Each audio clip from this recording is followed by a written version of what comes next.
우리가 사랑하는 일이 어렵고 힘듭니다. 왜냐하면 그 속에는 희생이 담겨져 있어야 되기 때문에.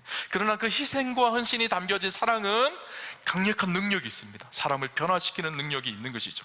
그리스도인들은요, 마땅히 사랑하며 살아가는 사람들입니다.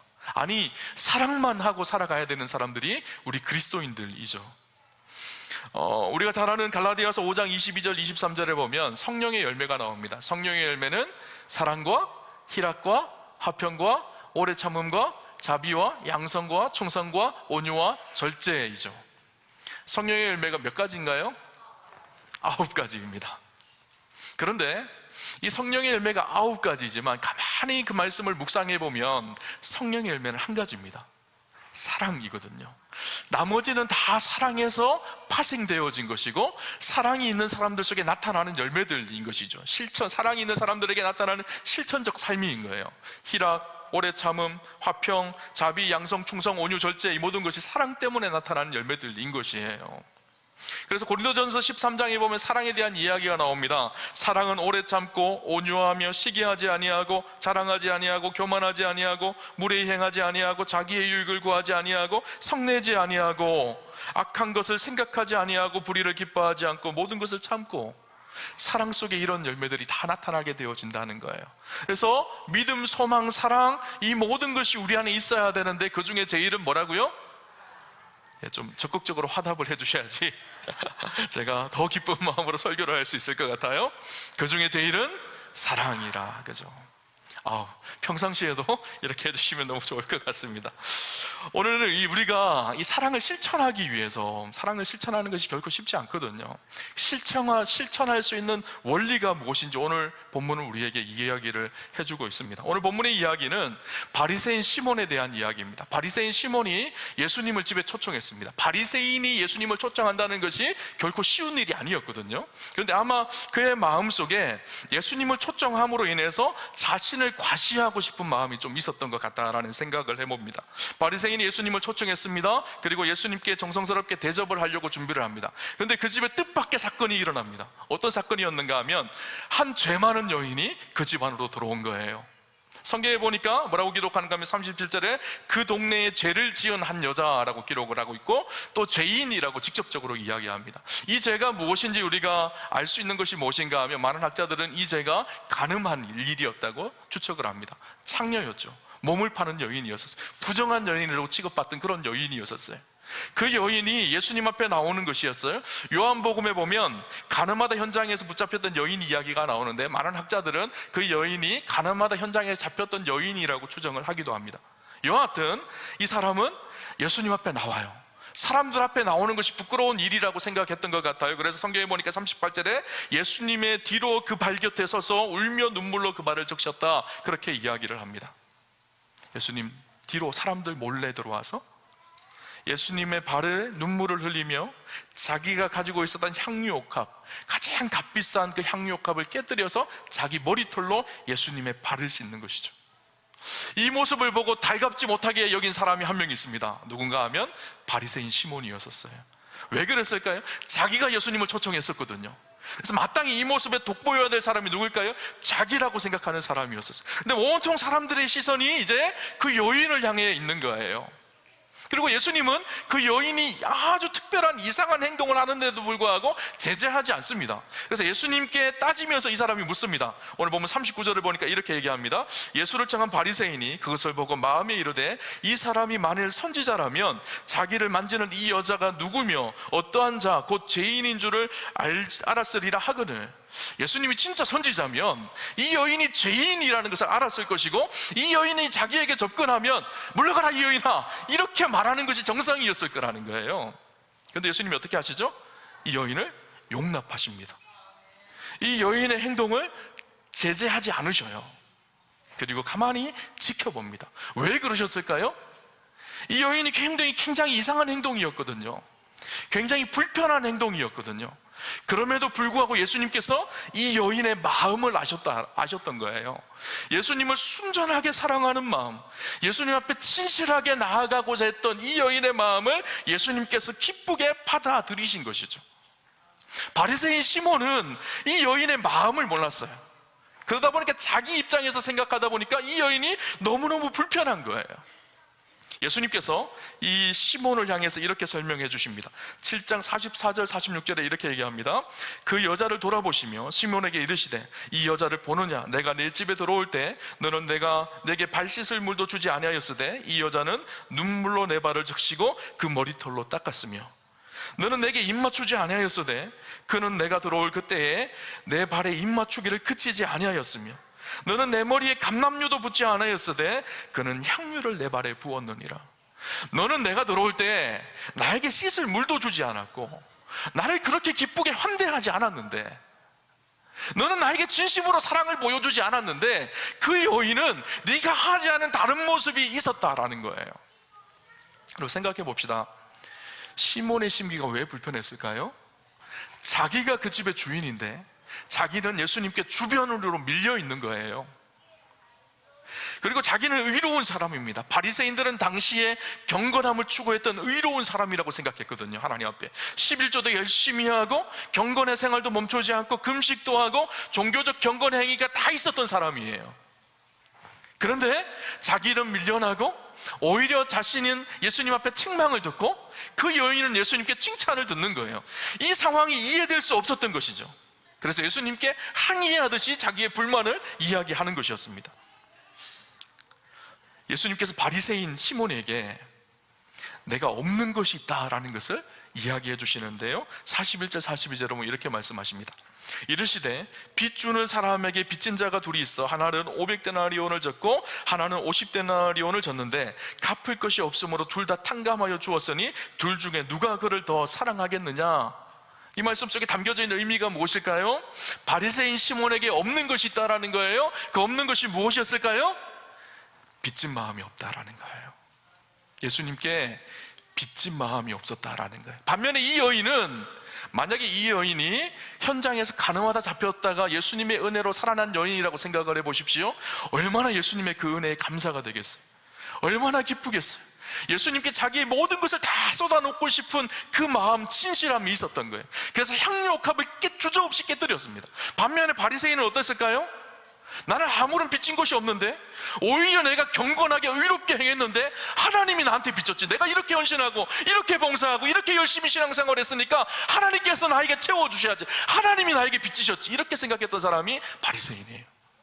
반면에 이 여인은 자신이 죄인이라고 고백하는 사람, 하나님의 은혜 없이는 내가 설 수 없는 사람이라고 고백했던 여인이 이 여인이었습니다. 그러니까 어떻게 했을까요? 자기의 가장 귀한 것을 주님 발 앞에 깨뜨렸습니다. 자기의 눈물, 자기의 머리털, 자기의 사랑을 주님 앞에 진실하게 고백했던 거예요. 오늘 성경에 보면요, 그렇게 나옵니다. 하나는 500데나리온 빚진 사람, 하나는 50데나리온 빚진 사람. 세상엔 두 종류의 사람이 있어요. 많이 빚진 사람, 조금 덜 많이 빚진 사람. 결국은 세상은요, 한 종류의 사람이 있습니다. 빚진 사람. 우리는 사실 다 빚진 사람이에요. 여러분, 우리는 태어날 때 부모의 빚을 지고 살았습니다. 형제 자매의 우정의 빚을 지고 살았고요, 친구들과의 우정의 빚을 지고 살았고요, 학교에서는 선생님의 은사의 빚을 지고 살았어요. 가족의 빚을 지고 살고요, 우리가 이 자리에 있는 것은 누군가에게 빚져서 이 자리에 있는 거예요. 그 중에 가장 큰 은혜는 무엇일까요? 죄로 인해 죽을 수밖에 없었던 우리의 인생을 예수 그리스도께서 십자가의 죽으심으로 살리신 놀라운 은혜에 빚진 사람이 우리가입니다. 로마서 말씀, 모든 사람이 죄를 지었음에 하나님의 영광에 이르지 못한다라고 이야기하고 있어요. 죄의 싹은 사망이라고 이야기하고 있어요. 에베소서 말씀에 우리는 본질상 진노의 자녀였다고, 티끌 같은 존재였다고 우리에게 이야기합니다. 하나님의 은혜로 저와 여러분이 있는 거예요. 우리는 다 빚진 자예요. 이 빚진 자의 마음이 있는 사람이 어떻게 한다고요? 주님을 사랑하는 거예요. 나는 괜찮은 사람인데, 나는 아무 빚진 것이 없는데, 내가 내 힘으로 여기까지 왔는데, 이렇게 생각하는 사람은요, 주님을 사랑할 수 없습니다. 그래서 우리가 기억할 것이 무엇인가 하면요, 진짜 주님을 향한 사랑은요, 억지로 되는 것이 아니라는 거예요. 그 사랑을 아는 사람, 그 사랑을 누리는 사람, 그 은혜를 누리는 사람. 여러분, 사랑을 억지로 한다 그러면 얼마나 힘들겠어요? 안 되는 사랑을 억지로 한다 그러면 이제 잠깐 하다가 포기합니다. 그러나 그 사랑의 은혜가 큰 것을 아는 사람은 기꺼이 향유옥합을 깨뜨릴 수가 있는 것이죠. 요한일서 4장 19절 말씀이 이해가 되기 시작합니다. 요한일서 4장 19절 말씀이 이렇게 얘기합니다. 우리가 사랑함은 그가 먼저 우리를 사랑하셨습니다. 우리가 사랑하는 것은 그분이 우리를 먼저 사랑했기 때문이라는 거예요. 에베소 4장 32절에 이렇게 얘기합니다. 서로 친절하게 하며 불쌍히 여기며 서로 용서하기를 하나님이 그리스도 안에서 너희를 용서하신 것 같이 하라. 여러분, 우리가 용서가 안 될 때가 있죠. 사랑이 안 될 때가 있잖아요. 친절이 안 될 때가 있죠. 그때 어떻게 해야 될까요? 우리를 먼저 용서하시고 우리를 먼저 사랑하시고 우리를 긍휼히 여겨주시고 우리에게 친절을 베풀어 주신 하나님의 사랑이 우리 안에 회복되기 시작하면 우리도 용서할 수 있는 능력이 나타나기 시작하고 사랑할 수 있는 능력이 나타난다는 거예요. 누군가를 세워주는 것이 힘들 때 어떻게 해야 될까? 우리를 세워주신 하나님의 사랑이 우리 안에 품어질 때 누군가를 세울 수 있는 능력이 나타납니다. 사랑은요, 그래서 우리 안에서 우리의 힘으로 하는 것이 아니라 하나님 주신 사랑의 능력으로 행하는 것이 진짜 사랑이에요. 조소환 씨가 쓴 모티베이터라는 책이 있습니다. 이분이 우리나라 최고의 마케터 중에 한 분인데, 이분이 쓴 모티베이터라는 책에 보면 세 가지 이야기가 나옵니다. 첫 번째 장이 헐트예요. 두 번째가 애티튜드, 세 번째가 워크인데, 그 첫 번째 자의 헐트에 어떤 이야기가 기록되어 있는가 하면 자기 이야기가 기록되어 있어요. 자기와 자기 아내의 이야기가 간증처럼 기록되어져 있는데 이런 내용입니다. 이분이 젊은 시절에 군대에 장교로 갑니다. 그런데 사고로 인해서 자기 팔을 잃어요. 눈을 떠보니까 병원인 거예요. 보니까 자기 오른쪽 팔이 잘려져 있는 거예요. 너무너무 고통스럽게 힘들어하고 있는데 여자친구가 생각이 난 거예요. 몇 주 전만 해도 면회를 와서 자기를 만났던 그 여자친구가 이제는 내가 팔이 없는데 나를 이 사람이 진짜 사랑해 줄까, 이런 염려가 생기기 시작했어요. 그래서 더 이상 여자친구에게 전화를 하지 못하다가 한참 후에 전화를 합니다. 그리고 자기가 병원에 입원했다는 사실을 알립니다. 여자친구가 병원에 달려왔어요. 여자친구가 깜짝 놀랍니다.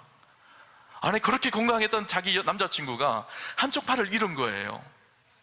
서로 아무 말도 하지 못하고 서로를 그냥 물끄러미 쳐다만 보고 있는 거예요. 조소환 씨가 마음속으로 이야기하고 싶은 거예요. 내가 팔이 없는데 나를 사랑해 줄 수 있느냐고 그 말을 하고 싶은데 이 말이 떨어지지가 않아요. 한참 있다가 묻습니다. 내가 팔이 없는데 당신 나를 사랑해 줄 수 있어? 그렇게 물었어요. 그래서 이 여자친구가요, 조용히 고개를 두 번 끄덕끄덕 하는 거예요. 이게 이 조소환 씨가 너무 감동이 되어졌어요. 내같이 장애가 있고 연약한 사람을 사랑해 준다는 것이 너무 고마운 거예요. 그래서 결단을 했다고 합니다. 어떤 결단을 하는가 하면 내가 평생 저 여자를 행복하게 해줘야 되겠다. 이것이 그의 인생의 최고의 좌우명이 되어졌다는 거예요. 나같이 부족한 사람을 사랑해 준 거에 대한 빚진 마음이 생긴 것이죠. 그렇게 늘 그 여자친구가 자기에게 찾아와서 간병을 해줬습니다. 근데 몇 주 후에 그 여자친구 아버지가 느닷없이 병원을 찾아온 거예요. 이 이야기를 들었어요. 남자친구가 팔을 잃었다라는 사실. 그래서 자기의 딸을 장애인하고 결혼을 못 시겠다 생각이 들어서 여자친구를 데리고 가려고 아빠가 찾아온 거예요. 막 실갱이를 합니다. 딸은 안 가겠다 그러고 아빠는 끌고 가겠다 그러고. 그래서 아빠가 화가 나서 그렇게 얘기합니다. 너 오늘 아빠를 선택하든지 저 남자를 선택하든지 둘 중에 한 명을 선택하라는 거예요. 그런데 그 이야기를 듣던 딸이 뭐라고 얘기하는가 하면 이렇게 얘기합니다. 아빠는 만약에 엄마가 장애가 생겨서 한쪽 팔을 잃었다면 엄마를 버릴 거냐는 거예요. 아직도 나는 여전히 저 사람을 사랑한다는 거예요. 그리고 저 사람은 반드시 재기할 수 있는 사람이라는 거예요. 그리고 그 아버지가 그 이야기를 듣고 돌아가요. 그냥 그 이야기를 들었던 옆에 조소환 씨가 어땠을까요? 와, 정말 저 여인이 나를 사랑해 주는구나. 내가 정말 저 여자를 위해 살아야 되겠다. 인생의 목적이요, 자기 아내를 위해 사는 것으로 인생의 목적이 바뀌어졌대. 왜 그럴까요? 사랑에 빚졌기 때문이에요. 여러분, 우리는 다 사실 빚진 사람입니다. 하나님의 은혜에 빚진 사람들이에요. 죄로 인해 죽을 수밖에 없었던 사람, 잘난 사람, 똑똑한 사람, 외모적으로 깨끗해 보이는 사람, 모든 사람은요 다 알아야 될 것이 있어요. 조금 더 많이 빚지고 조금 덜 빚지고 이것 차이가 있는 것이지만 우리는 모두 다 죽을 수밖에 없었던, 우리의 사망의 권세에 묶일 수밖에 없었던 죄인이었었어요. 하나님의 사랑이 우리를 구원하시고 그 은혜에 빚진 사람이 우리입니다. 그 빚졌다라는 사실을 아는 사람은 늘 감사가 있고요, 그 사랑의 은혜를 아는 사람은요 늘 사랑으로 주님을 사랑하고 내 이웃을 내 몸과 같이 사랑할 수 있는 능력이 그 속에서 나오는 것이죠.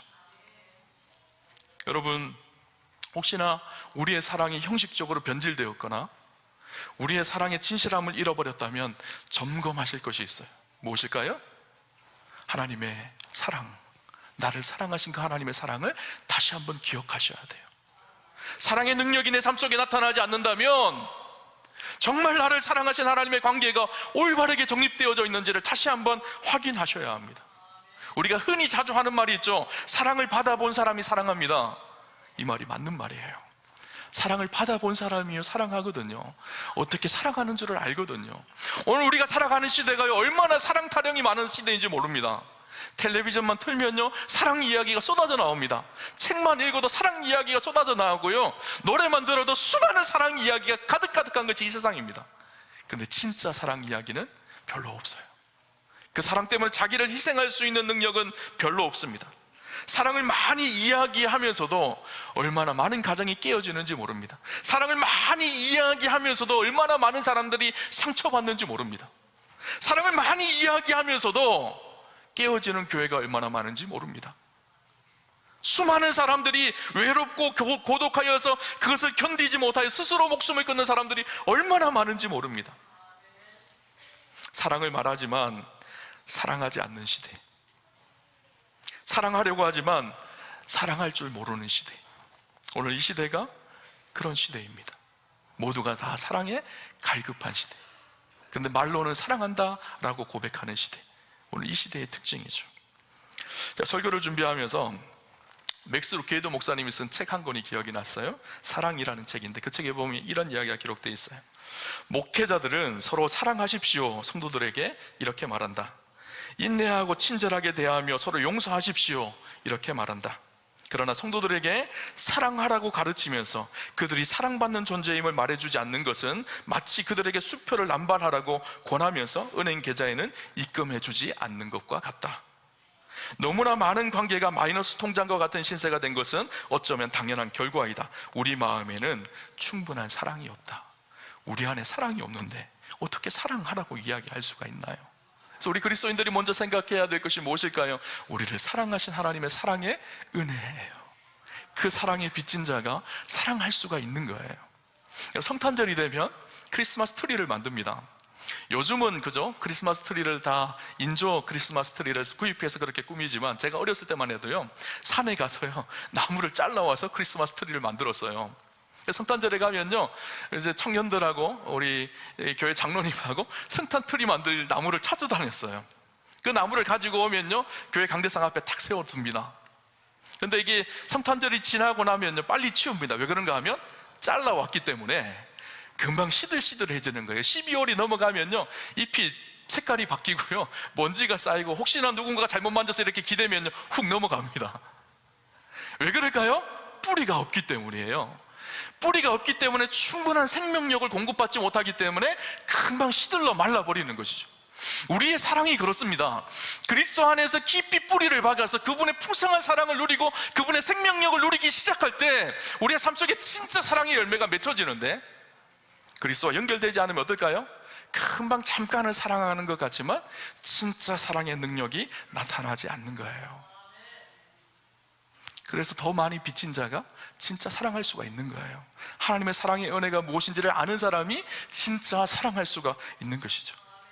마지막으로 이 말씀을 하고 말씀을 정리하려고 합니다. 넷주스 치유 사역을 하셨던 크리스트 김 선교사님의 이야기예요. 이분이 이 청년 때에 외모에 컴플렉스가 있었어요. 미국에서 학교를 나오셨는데 외모에 컴플렉스가 있어서 아무도 자기를 좋아하지 않는다라고 생각을 했어요. 학교에서 축제가 있었는데 축제가 끝나고 나니까 자기 룸메이트는요 꽃을 잔뜩 받고 선물도 잔뜩 받았는데 자기만 선물을 아무도 안 주는 거예요. 마음에 깊은 상처가 되어졌어요. 그날 밤에 기숙사에 홀로 앉아서 눈물로 하나님 앞에 기도했어요. 하나님, 이게 뭡니까? 아무도 나를 사랑해주는 사람이 없습니다. 아무도 나를 좋아해주지 않습니다. 그렇게 하나님 앞에 통곡을 하면서 기도했습니다. 그때 하나님의 음성이 들리는 거예요. 창밖을 봐라. 무엇이 보이느냐? 하나님께서 말씀하시는 거예요. 창밖을 내다봤다는 거예요. 아름다운 가로수가 보이더라는 거예요. 활짝 꽃이 핀 멋있는 가로수가 보이더라는 거예요. 그때 하나님께서 그러시다는 거예요. 이게 내가 너에게 준 선물이다 그러시더라는 거예요. 다른 사람들은 작은 꽃다발 하나 받았지만 자기는 하나님으로부터 큰 아름다운 가로수 한 그루를 선물로 주셨다라는 거예요. 세상에 가로수를 선물로 받은 사람이 어디 있냐? 마음속에 황홀감이 넘치기 시작했어요. 그 가로수를 보면서 가슴이 뛰기 시작했어요. 세상 사람들은 나를 사랑해주지 않고 나를 좋아해주지 않지만 하나님이 나를 사랑하신다는 이 놀라운 사실 때문에 감격되기 시작했어요. 그래서 봄, 가을로 가로수만 보면요, 지금도 그분은 황홀하시대요. 가슴이 뛴대요. 자기 안에 상처가 많지만 자기를 사랑하시는 그 하나님의 은혜에 붙들리기 시작하니까 이제는 어떻게 할까요? 다른 사람을 치료하고 회복하는 그 사명을 감당할 수 있게 되어줬다라는 거예요. 여러분, 우리가 사순절을 보내고 있습니다. 사순절, 십자가를 깊이 묵상하며 우리를 위해 십자가에 죽으신 하나님의 은혜와 그 사랑을 다시 기억하는 절기였으면 좋겠고요, 그 사랑 때문에 용서할 수 없었던 사람을 용서하고, 그 사랑 때문에 미워했던 사람을 사랑하고 긍휼히 여기고 친절하며 주님 앞에 나아갈 수 있는 결단과 은혜가 저와 여러분 가운데 있으시기를 주님 이름으로 축원합니다.